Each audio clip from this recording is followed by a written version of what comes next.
comment je peux faire pour améliorer mon trafic, pour augmenter mon trafic, amener des visiteurs sur mon site, que ce soit un site vitrine, un site institutionnel ou un site de vente en ligne, une boutique en ligne.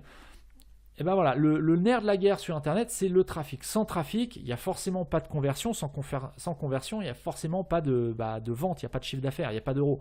Donc voilà, il y a plusieurs solutions à ça. Il va falloir multiplier. Si tu te lances, encore une fois, ça va être plus difficile que si tu es déjà lancé. Puisque si tu es déjà lancé, tu as une certaine inertie qui a été mise en place, alors que quand tu te lances, tu pars vraiment de zéro, d'une feuille blanche. C'est un petit peu comme un écrivain ou un chanteur, un compositeur. Quelqu'un qui part d'une feuille blanche pour composer les paroles d'une chanson, il va falloir mettre beaucoup plus d'efforts que quelqu'un qui a déjà un texte et qui doit simplement l'améliorer. Donc dans tous les cas, il va falloir multiplier les canaux d'acquisition, mais pas n'importe comment, encore une fois. Parmi les canaux d'acquisition qu'on rencontre le plus souvent, les standards, on va dire, tu vas pouvoir retrouver les réseaux sociaux, les annonces sponsorisées. AdWords, tu as les annonces sponsorisées sur les plateformes sociales, donc Facebook Ads, tu vas avoir l'emailing, tu vas avoir le parrainage, le bouche à oreille, le référencement. Bref, il y a vraiment plein de choses. Par contre, si tu t'orientes sur les réseaux sociaux, il va falloir faire attention à ne pas faire n'importe quoi, puisque l'objectif c'est quand même d'avoir un retour sur investissement de temps qui soit rentable pour toi. C'est-à-dire qu'il ne faut pas passer des jours et des semaines et des mois à développer un réseau social sur lequel ton audience n'est pas présente. Ça sert absolument à rien. Si tu vends par exemple du shampoing pour femmes, je prends un exemple totalement au hasard, je ne pense pas que le fait de développer ton produit, ta marque et ta notoriété sur LinkedIn ou Viadeo soit super intéressant pour toi, sauf si effectivement tu cherches à développer des partenariats avec d'autres grosses marques. Là c'est différent, en B2B c'est différent, mais si ton objectif c'est vraiment de trouver des clients pour ta marque de shampoing, il va plutôt falloir aller sur les réseaux sociaux qui sont convoités par les femmes, donc éventuellement Instagram, Pinterest, Facebook, Twitter, pourquoi pas, et encore, non, Twitter, c'est pas vraiment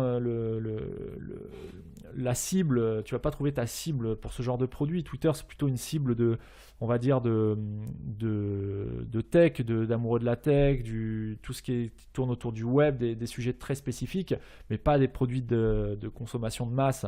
Si tu veux faire la pub pour un produit de consommation de masse, il va falloir que tu ailles sur des plateformes qui attirent la masse, tout simplement.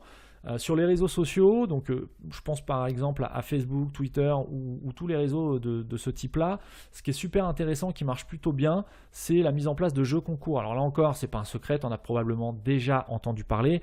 Par contre, il y a plusieurs formes de jeux concours. Si tu fais un jeu concours, on va dire standard, classique, dans lequel tu fais un tirage au sort pour gagner un magnifique filet garni, voilà, ça, en plus si ta marque n'est pas connue, tu vas attirer personne, puisque personne n'en a rien à faire de ton filet garni composé de produits que personne ne connaît, ou alors ça va vraiment être très faible.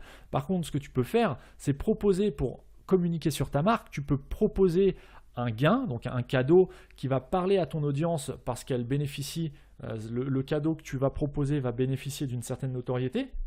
Déjà une marque déjà connue, donc ça peut être un produit complémentaire au tien, des choses comme ça. Le produit complémentaire fonctionne très très bien. Si tu vends par exemple des spatules en bois, d'une certaine marque qui est totalement inconnue au moment où tu crées le jeu concours, tu peux très bien faire gagner sur ton jeu concours un Cookéo, voilà, pour cuisiner, ou un lot de casseroles Tefal. Enfin, je sais pas, je dis n'importe quoi, mais voilà, il faut vraiment trouver des produits complémentaires que tu peux faire gagner. Maintenant, au niveau des jeux concours, bon là, tu peux inventer tout et n'importe quoi, hein, des concours de recettes, des concours de photos, des concours de tout ce que tu veux, de citations. Il y a une astuce qui fonctionne plutôt pas mal, ça consiste... On avait testé ça pour un client. Ça consiste à faire gagner quelque chose, mais l'objectif du concours, c'est par exemple sur Facebook, tu mets une phrase qui sous-entend qu'il n'y a pas de fin au concours, mais c'est pas aussi simple que ça. C'est-à-dire que tu vas proposer par exemple, voilà, le dernier, nous avons mis ça en place, qu'en pensez-vous? Le dernier qui commente remporte ce fameux Cookéo. Sachant que comme tu ne mets pas de date de fin explicite dans ton intitulé, ça peut commenter, partager, sans qu'il ait de fin. Alors au bout d'un moment, ton audience, elle n'est pas idiote non plus. Il ne faut pas non plus prendre les gens pour des idiots. C'est-à-dire qu'au bout d'un moment, il va falloir que tu tranches et que tu trouves un gagnant. Donc effectivement, quand tu vas voir que la viralité va être de mise sur ta publication, là tu vas donner une date de fin en expliquant par exemple que voilà, le dernier qui commente dimanche 31 juin à minuit, le dernier commentaire couplé à 2 partages par exemple de la publication gagnera le Cookéo. Voilà, donc tout ça c'est un exemple, hein. Là c'est juste, voilà, là c'est au feeling. Ce podcast là il est vraiment pas rédigé, il n'y a pas de notes, c'est vraiment ce que je vois au quotidien moi dans mon activité professionnelle que je te partage. Voilà,